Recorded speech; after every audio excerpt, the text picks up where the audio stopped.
बहू, मैं कुछ दिनों के लिए चार धाम यात्रा पर जा रही हूँ। मेरी बड़ी तमन्ना थी कि दोनों बेटों की शादी के बाद चार धाम की यात्रा कर लूं। अपने दोनों बेटों को अपने साथ लेकर जा रही हूँ।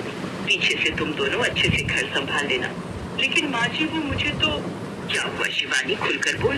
मैंने आपको बताया था ना मुझे अपने मायके जाना है। हाँ, अरे तो क्या हुआ, तू अपने मायके चले जाना। पीछे से घर छोटी बहू पारुल संभाल लेगी। नहीं माँ जी, मैं क्यों अकेले रहूँ घर पर? मुझे तो अकेले में डर लगता है। तो ऐसा कर, तू भी अपने मायके चली जा। नहीं माँ जी, मेरा मायका कितनी दूर है, वहाँ मैं हफ्ते भर के लिए थोड़ी न जाऊंगी। अब इतनी दूर जाऊंगी तो कम से कम महीना भर तो रहकर आऊंगी ना। हाँ, ये बात भी तेरी सही है। अच्छा, तो तू ऐसा कर, अपनी जेठानी के साथ उसके मायके चली। नहीं भला मैं वहाँ क्या करूँगी? अरे हाँ, चल ना पारुल, वहाँ जाकर खूब मजे करेंगे। वैसे ये अच्छा मौका है जेठानी जी से बदला लेने का। यहाँ इनके अच्छेपन की वजह से मुझे सासू माँ से खूब बातें सुननी पड़ती है ना। अब मजा आएगा जब जेठानी जी के घर जाकर मैं उन्हीं की बैंड बजा दूंगी। अगले दिन गायत्री अपने दोनों बेटों के साथ चार धाम की यात्रा पर चली जाती है, तो वहीं दोनों देवरानी जेठानी भी अपनी पैकिंग में लग जाती है। शिवानी जहाँ घर के सारे काम निपटा रही थी, वहीं पारुल की नजर अपनी जेठानी के सूटकेस पर थी। देखूं तो आखिर जेठानी जितना भर के क्या क्या लेकर जा रही है अपने मायके। ये सोचकर पारुल अपनी जेठानी का बैग चेक करने लगती है। ओह, माँ के लिए साड़ी, बच्चों के लिए खिलौने, ड्राई फ्रूट्स और ये शगुन में 5100 रुपए। काम निपटाकर जैसे ही शिवानी नहाने जाती है, तभी पीछे से पारुल शगुन के लिफाफे में कुछ पैसे निकाल लेती है, ड्राई फ्रूट्स और खिलौने छुपा देती है, साथ ही साड़ी में भी छेद कर देती है। अब देखती हूँ कैसे ये जेठानी अपनी नाक ऊंची करके घूमती है मायके में। दरअसल पारुल का बिल्कुल मन नहीं था अपनी जेठानी के मायके जाने का, क्योंकि उसे लग रहा था वो वहाँ बोर हो जाएगी। तभी वो अपनी जेठानी के 7 साल की बेटी सिया से कहती है, सच बता सिया, तू अपनी नानी के घर जाकर बोर नहीं हो जाती? नहीं चाची, बल्कि वहाँ तो मुझे बहुत मजा आता है। नानी मुझे नए खिलौने और कपड़े दिलवाती है, और मामू मेरे साथ खूब मस्ती करते हैं, और मामी वो मेरे लिए तरह तरह का खाना बनाती है। ये कहकर सिया वहाँ से चली जाती है। ये सिया की बच्ची भी अपनी नानी और मामा की चमची है। खैर कोई नहीं, यहाँ भी अकेले बोर होने से अच्छा है वहाँ जाकर इनका तमाशा बनते देखो। अगली सुबह पारुल, शिवानी और रिया कैब लेकर पहुँच गए जेठानी के मायके। नमस्ते माँ, कैसी हो? हेलो भाई, नमस्ते भाभी, और मेरा बट्टू, तू कैसा है? हम सब ठीक है शिवानी, आओ अंदर आओ। अरे वाह, पारुल बेटी भी आई है। नमस्ते आंटी। Hello everyone. कुछ दिन बाद शिवानी की भाभी नैना सबके लिए कोल्ड ड्रिंक और समोसे लेकर आती है, फिर सबके खाने की तैयारी में जुट जाती है। कुछ देर बाद पारुल रसोई में नैना के पास जाती है। भाभी, मैं आपकी हेल्प करूं? अरे नहीं, तुम मेहमान हो, शिवानी दीदी भी आराम करें, जाओ आप भी आराम करो। नहीं, आप अकेले कैसे करोगी इतना काम? और वैसे भी आपकी ननद जी को तो आदत है आराम करने की, पता है वहाँ भी सब काम मुझे ही करने पड़ते हैं। अच्छा वैसे भाभी, आपसे एक बात पूछूं? हाँ पूछो ना। आपको नहीं लगता जेठानी जी बहुत जल्दी मायके आ जाती है, कोई हेल्प नहीं करना और आपके ऊपर सारे काम का प्रेशर डालकर खुद आराम से गप्पे मारना? ये तो ननद जी का मायका है, उनका हक है यहाँ आना, और वैसे भी मेरे होते हुए तो मैं वैसे भी माँ जी से और उनसे काम नहीं करवाती, लेकिन तुमने इतना सोचा वही बहुत है। तभी वहाँ शिवानी का भाई अनुज आ जाता है।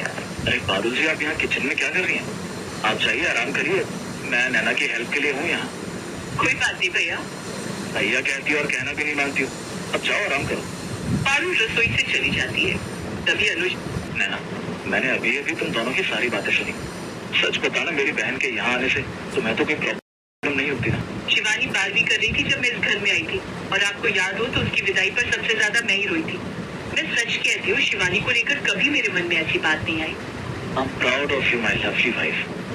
उधर पारुल अब माँ के कमरे में जाती है, जहाँ वो अपने बिस्तर पर बैठी होती है।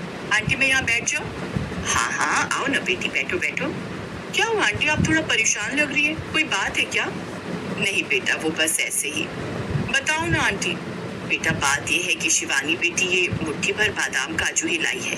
अब मेरी समझ में तो कुछ नहीं आ रहा, बहू बेटी को क्या दिखाऊं? अरे वाह, कम से कम एक प्लान तो काम कर ही गया। वैसे माँ जी जेठानी जी ने अच्छा नहीं किया।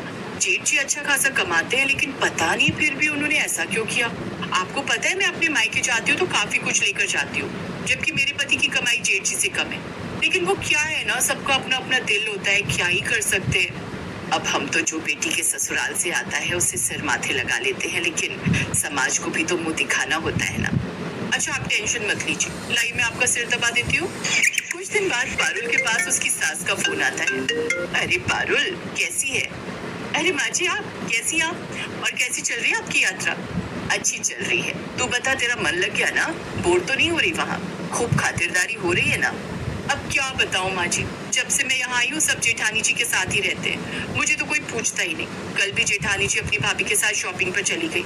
मैं जितना भी इनके साथ घुलने मिलने की कोशिश करूँ उतना ही ये लोग मुझे पीछे धकेल देते हैं। इससे अच्छा तो होता मैं अपने ससुराल में ही रहती, कम से कम इतनी बेइज्जती तो नहीं होती। क्या? मुझे ये उम्मीद नहीं थी बड़ी बहू के मायके वालों से। अच्छा ये बता शिवानी बहू कहाँ है? वो दरवाजा बंद करके अपनी माँ से लगी है हमारी चुगलियां करने में, और उनकी भाभी मुंह बनाकर रसोई में खाना बना रही है। ये तो बड़े दुख की बात है। अच्छा चल हम जल्द से जल्द आने की कोशिश करेंगे, तब तक तुम अपना ख्याल रखना। ये कहकर सास फोन रख देती है और पारुल मन ही मन खुश होती है। यस, एक और विकेट गिर गया। कुछ दिन बाद डोरबेल बजती है तो सामने पारुल और शिवानी की सास और उसके दोनों बेटे होते हैं। वो सब नजर आते हैं। सभी बहुएं उसके पैर छूती है। कैसी है समधन जी? यात्रा कैसी रही? जी सब अच्छे से हो गया। वैसे आपका बहुत बहुत धन्यवाद जो आपने मेरी दोनों बहुओं को इतने दिन अपने घर पर रखा। समधन जी जैसे मेरे लिए शिवानी वैसे ही पारुल, सच में बड़ी प्यारी बच्ची है ये। हाँ अच्छी तो है, छोटी है इसलिए थोड़ी बचकानी हरकतें कर जाती है। हाँ वो तो हम जान ही गए हैं। शाम को पारुल अपने पति से, देखा आपने, आपको नहीं लगता जेठानी जी को थोड़ा टाइम हमें भी देना चाहिए? जब देखो अपने परिवार वालों से चिपकी हुई रहती है। आपको पता है जेठानी जी यहाँ पर कोई काम नहीं करती, और जब यहाँ आई तो सिर्फ लिफाफे में थोड़े से पैसे ही शगुन के तौर पर लाई, और मुट्ठी भर बादाम बस। हम ससुराल वालों की नाक कटवा कर रख दी उन्होंने, और सारा काम तो मैं ही करवाती हूँ यहाँ नैना भाभी के साथ। पारुल लेकिन अभी तो किचन में नैना भाभी के साथ शिवानी भाभी है। अरे वो सब तो दिखावा है, अब तुम लोग जो आ गए हो। अगले दिन वो सब अपने घर वापस आने की तैयारी करते हैं तो शिवानी की माँ पारुल से, बेटी अच्छा लगा जो तुम यहाँ आई, अगली बार फिर आना लेकिन साफ मन और दिल से। क्या मतलब? मतलब मैं बताती हूँ, ये देखो माँ जी, ये तो वो ड्राई फ्रूट्स का पैकेट है जो मैं यहाँ लेकर आई थी, और ये बंटू के खिलौने जो मुझे बैग में मिले ही नहीं। हाँ और ये शगुन के तेरे बाकी के पैसे थे। पारुल तू हमेशा शिवानी से जलती थी, ये बात हम सब अच्छे से जानते थे, लेकिन बदले की आग ने तुझे इतना अंधा कर दिया कि तूने ऐसी ओछी हरकतें की। तूने अपनी इन हरकतों से हम सब का सिर शर्म से झुका दिया। मुझे शिवानी की माँ और भाभी ने भी सब बता दिया था। मुझे माफ कर दीजिए, मैं हमेशा से जेठानी जी से जलती थी क्योंकि वो मुझसे ज्यादा सुंदर है और आप सब उनकी तारीफ करते थे। देवरानी जी सुंदरता बाहर नहीं होती, साफ दिल और मन से होती है। मुझे आप सब माफ कर दीजिए। पारुल को अपनी गलती का एहसास हो चुका था, वो सबसे हाथ जोड़कर माफी मांगती है। आखिरकार सब उसे छोटी समझकर माफ कर देते हैं। फिर खुशी खुशी वो सब अपने घर लौट जाते हैं।